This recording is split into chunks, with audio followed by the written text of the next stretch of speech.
Grazie Presidente. Il gruppo Lega Salvini Premier-PSDAZ voterà convintamente a favore di questo decreto con il quale il Governo ha messo ordine in una materia complessa. Una materia, vorrei dire, inutilmente complessa. Forse dovremmo anche interrogarci sul perché la matassa da districare fosse così complicata. E vorrei partire dalle tante interessanti sollecitazioni che sono arrivate nelle dichiarazioni di voto precedenti per chiarire che non vi è alcun paradosso se una maggioranza che si è posta come principio di azione politica la tutela dell'interesse nazionale interviene per tutelare l'interesse nazionale a condizioni di reciprocità. Viceversa, quello che ci sembra un po' paradossale e da cui dobbiamo trarre lezioni è probabilmente l'atteggiamento di quella che io, perdonatemi, non per pedanteria, ma per quel minimo di chiarezza che occorre in una sede come questa, continuo a chiamare Unione Europea, e quindi parlo di progetto unionista e non di progetto europeo. L'Europa è un'altra cosa. C'era prima di noi, c'era prima dell'Unione Europea, ci sarà dopo di noi, ci sarà dopo l'Unione Europea, che è solo uno dei modi che abbiamo scelto per organizzarci politicamente, forse non il più efficiente. Io vorrei ricordare, tanto per chiarire da che parte stia l'ideologia impazzita, una simpatica dichiarazione del 20 maggio 2016, che ancora trovate sul sito della Reuters, quando Jean-Claude Juncker si espresse così: i disertori britannici non avranno alcuno sconto dall'Unione Europea. Ora, voglio dire, dei toni così bellicosi da parte di un progetto che viene ancora visto dalla minoranza di questo Parlamento come irenico e come responsabile dei famosi 70 anni di pace che veramente ci ha dato la NATO, sono quantomeno incongrui. Questo atteggiamento di minaccia ha creato una situazione abbastanza strana. Vedete, fin da quando le cose sono andate come dovevano andare, è stato chiaro che il progetto unionista si trovava a un bivio e aveva di fronte a sé due strade ugualmente sbagliate. Perché il progetto unionista poteva o rispettare la scelta dei cittadini britannici che stavano semplicemente esercitando un diritto garantito loro dai trattati e che quindi non meritavano per questo di essere minacciati dalle massime autorità europee che di quei trattati erano i difensori, e questa era avrebbero dovuto essere favoriti in questo percorso. Perché non lo si faceva? Perché si temeva evidentemente l'emulazione. Bisognava dare una punizione esemplare, ma nel momento in cui si parlava di punizione esemplare si rivelava una cosa evidente, cioè che questo progetto non era così attraente come lo si voleva proporre. E dall'altra parte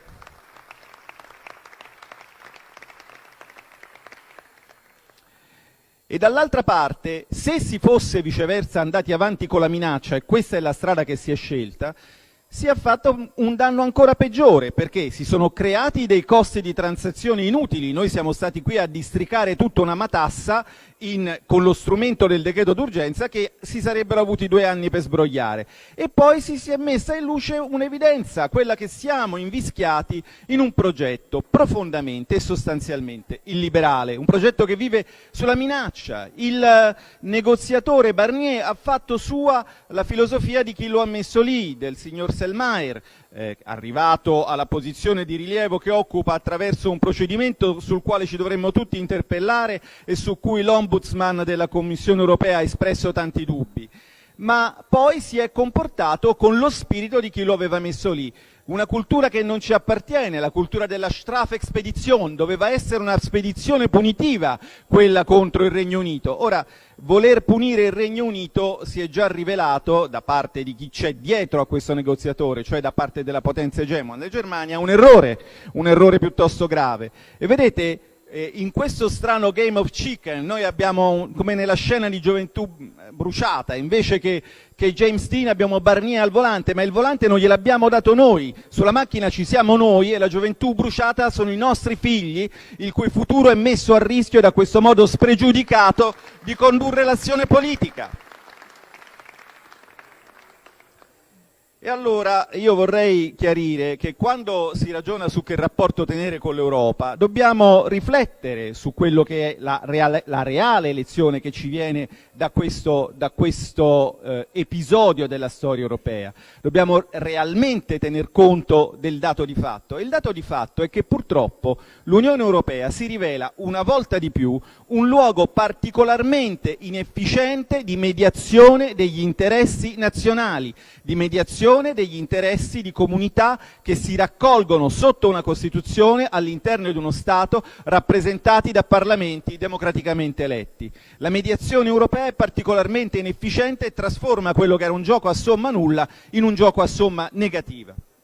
Questo è quello che mi sento di dire. E d'altra parte basta vedere che cosa succede. Noi siamo qui con il paradosso di un sistema al quale chiediamo di assicurare prosperità e pace, che piange il lutto di un mercato finanziario, quello di Londra, che se ne va, dimostrando così di non essere capace non solo di creare politica, ma neanche di creare un mercato. Siamo qui di fronte al paradosso di persone di intonazione liberale che piangono il lutto di un monopolio, il monopolio del mercato borsistico di Londra. Quindi, come dire, l'aggressione da parte dell'Europa, in particolare della Germania, al Regno Unito è qualcosa che rivela la profonda irrazionalità, per la quale noi naturalmente amiamo i nostri fratelli tedeschi, ma che spesso li ha caratterizzati, il loro profondo idealismo e la loro totale assenza di pragmatismo, perché non dimentichiamocelo, il Regno Unito della Germania è cliente e non si è mai visto nel mondo un commerciante che prendesse a calci nel sedere o che minacciasse un suo cliente. Questo è lo spettacolo che ci danno i nostri fratelli tedeschi, con i quali allearsi o qualche volta, di tanto in tanto, si è rivelato nella nostra storia un errore. Allora, a fronte di tanta irrazionalità e di tanta incapacità di gestire per il bene della comunità europea un processo che i trattati comunque disciplinavano e prevedevano, è chiaro che non ci può essere altro che uno sguardo di profonda attenzione e di profonda attenzione critica verso il progetto. Prevedere un progetto irrevocabile, il cui obiettivo peraltro non è definito, perché questa unione sempre più stretta per arrivare a cosa realmente non si sa. Ecco, prevedere un progetto di questo tipo è stato un gesto di grande hubris, e con grande umiltà dovremmo tutti riflettere seriamente e serenamente su come gestire la situazione nella quale ci siamo venuti a trovare. In questa particolare contingenza il governo italiano ha affrontato con senso di responsabilità i potenziali danni che potevano venire da un atteggiamento di contrasto, da un atteggiamento punitivo nei riguardi del Regno Unito, e ha saputo fare il lavoro che, come le opposizioni ci hanno riconosciuto, cosa per le quali le siamo grate e altresì ricambiamo il riconoscimento del loro contributo costruttivo, il governo, dicevo, ha saputo fare un lavoro che è riuscito a tenere il Paese in sicurezza. Tuttavia è evidente che se minaccia c'è in quello che sta eventualmente per accadere, cioè nell'uscita di un paese dal Regno Unito, dall'Unione Europea, perdonatemi, la minaccia non è tanto nella scelta di chi l'ha compiuta, quanto nell'atteggiamento di chi dall'altra parte non l'ha accompagnata, ma l'ha gestita con spirito di contrapposizione per dare una punizione esemplare che, come dire, come metodo politico ritenevamo e speravamo che appartenesse ad epoche che pensavamo di poterci essere lasciati dietro le spalle. Grazie Presidente.